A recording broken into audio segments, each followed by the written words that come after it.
if you have been looking for someone to basically hand you on a silver platter the marketing plan for 2024 that you need to execute on in your business this year, look no further. I have that for you today on this episode of the Subscription Web Design Podcast. Now, if you are just finding this episode or you have just started listening and this is the first one that came up, please go back to last week's episode. It's called How I'd Market My Business If I Was Starting Today.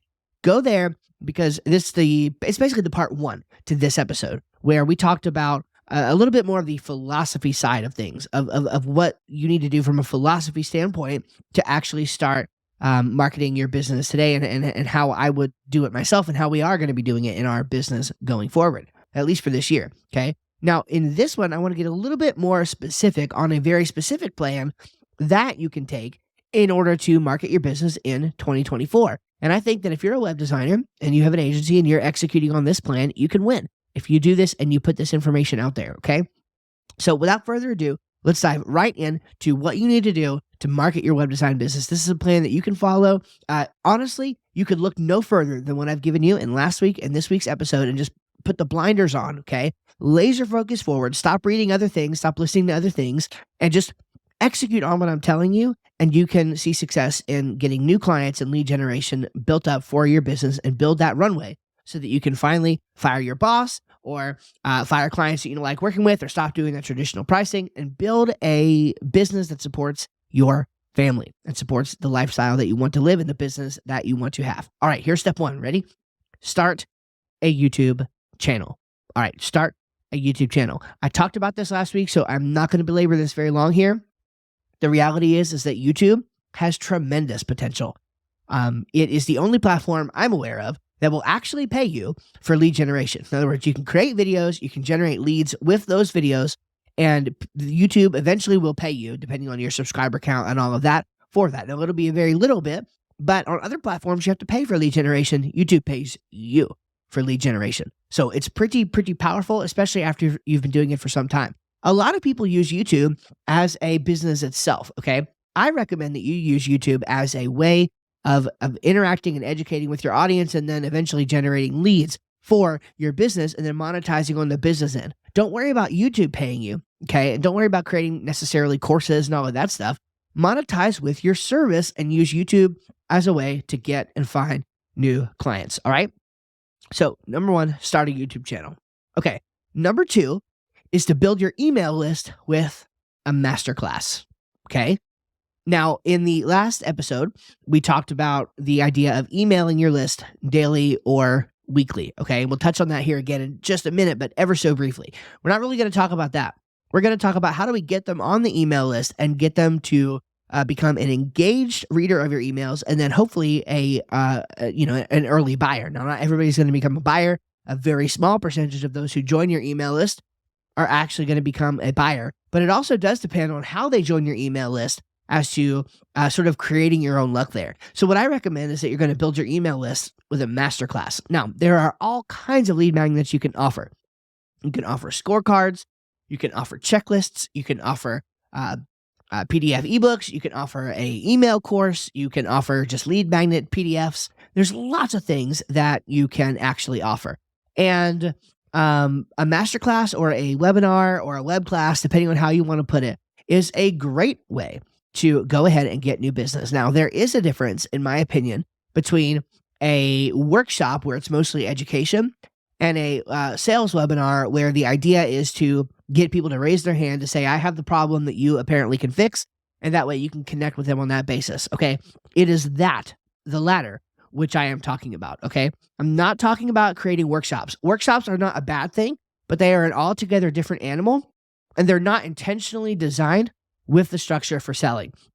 It's beyond the scope of this podcast to talk about what that looks like, but there's lots of books that you can read. Russell Brunson's book, Expert Secrets, will be very helpful on this.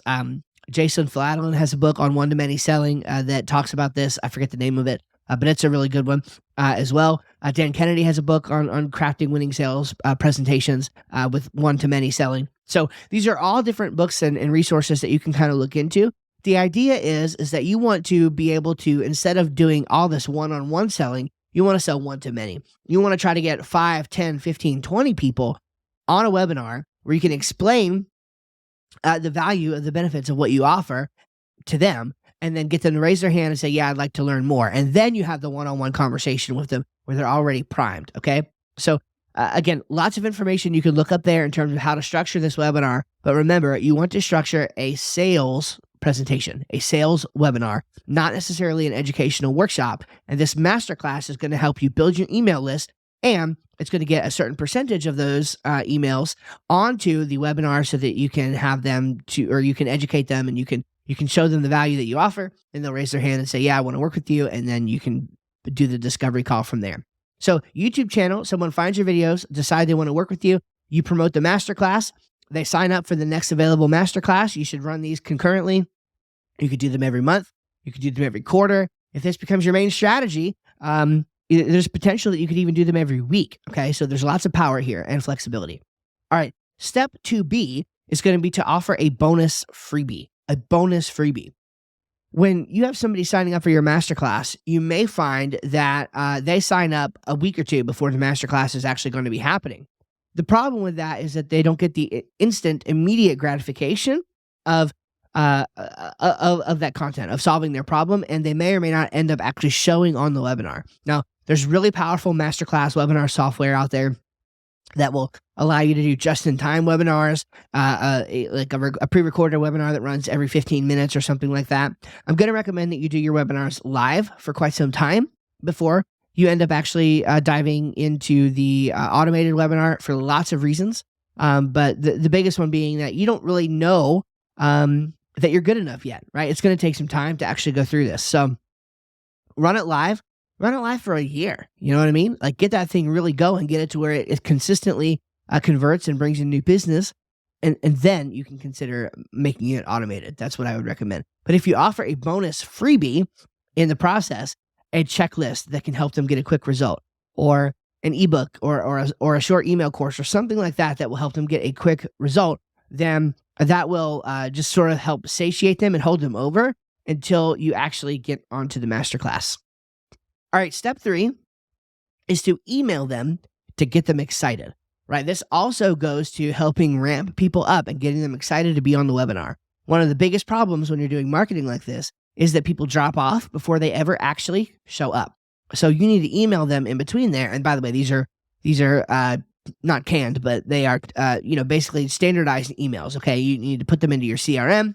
They run through email funnels and automations. Okay. You don't actually physically send the emails every single time. You go ahead and set up this automation in Fluent CRM or MailChimp or ActiveCampaign or whichever system you use to get them excited and pumped up for being on the webinar. And by the way, it doesn't matter if they join a week before the webinar or a day before the webinar. You're sending these emails just to get them excited about showing up. The details matter way less on this, okay?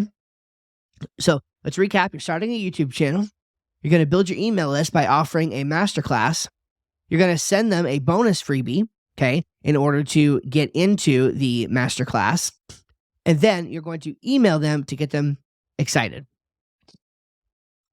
You're going to send them a bonus freebie. This is actually step 2B, right? You're going to send them a bonus freebie in order to hold them over until the masterclass starts. And then step number 3, you're going to email them to get them excited about being on the masterclass. And then the final step, step 4, is repeat this process every single day, every single month, and stay in touch. Stay in touch long-term using those daily or weekly emails that I talked about in the other episode. My encouragement would be to have a couple different sequences or automations, whatever your platform calls them, in your email autoresponder. If you're doing the masterclass thing, you want to get people in your masterclass and go through that whole sales cycle and sales sequence first. If they don't convert, they don't buy, then you just want to put them into your regular broadcast emails and then work them into other funnels as time goes on. But just send them your emails every day or every week after that to keep them excited, keep them engaged. And look, if they unsubscribe and they weren't going to be your customer, but some people are going to actually buy and become your customer, and that is going to feel great. So between last week's episode and this week's episode, you really do have a complete marketing plan that you can start executing on in your web design business. Now, here's the thing. I know that everything I've said involves doing 2 things that a lot of people hate to do: writing and being on video. Writing and being on video, writing and being on video. These are 2 skills that as a business leader, as a business owner in 2024, it is best not to avoid. You need to confront them head on and you need to get good at them. Okay. I just don't know another thing to tell you. The only alternative that I know to becoming a great writer and to becoming comfortable on video is to go to networking events. And networking events is way more uncomfortable for me than writing and being on video. So I choose writing and being on video. And these are skills that if you can cultivate, you can really build a successful business in 2024. So you basically have to choose. You're either going to write, you're going to be on video, you're going to go to networking groups, you're going to do some combination of all three. For me, going to the networking groups is way more awkward than what we're doing here. And so this is the path that I have chosen. And it's also a path that scales a lot easier than going to networking groups. So if you're trying to build a long-term sustainable business that can support your family and that will eventually, especially grow beyond you one day, then I think this is a method that's going to make a lot more sense for the majority of people. So I hope you found this to be a helpful episode. If so, please comment below if you're watching on YouTube. Feel free to subscribe to the channel, follow us on the podcast if you prefer to listen on audio, and stick around for a while. We're really doing some great things. I'm excited for 2024 in the world of subscription web design, and we'll catch you in the next one.